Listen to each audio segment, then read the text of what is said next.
Hello everyone, good afternoon সকলকে। তো এই যে আমার পাপা আমার সাথে যুদ্ধ করছে। ও ভিডিও করতে গাইস উস্তাদ একদম। ওকে মানে সারাদিন খেতে দেবেন না আপনারা, তাও ওকে ভিডিও করতে ছবি তুলতে দেবেন, ও উস্তাদ। এই যে কত কথা, ওরে বাবা চটকা চটকি করছে। তো কোথায় এসছি ব্যাকগ্রাউন্ড দেখে আশা করি বুঝতে পারছেন আপনারা।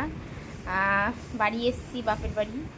তো সকালবেলার ব্রেকফাস্ট, ট্রেনে এসছি। এবার এবার বাবা গিয়ে নিয়ে এসছে। এবার আসার সময় কচুরি মানে লুচি যাকে বলে, স্টেশনে কৃষ্ণনগর স্টেশনে লুচিগুলো কেমন যারা খেয়েছেন তারা অবশ্যই জানেন। আর বাড়ি এসে ডিম টোস্ট, আর দুপুরের menu special biryani, chicken biryani. আর এই যে আমার পাপা ভাত খেয়েছে, ভাত যাচ্ছে অর্ধেক তো ছিটালো অর্ধেক খেলো, এই চলছে। তো আপনাদের দুপুরের লাঞ্চ কি হলো অবশ্যই কমেন্টসে জানান।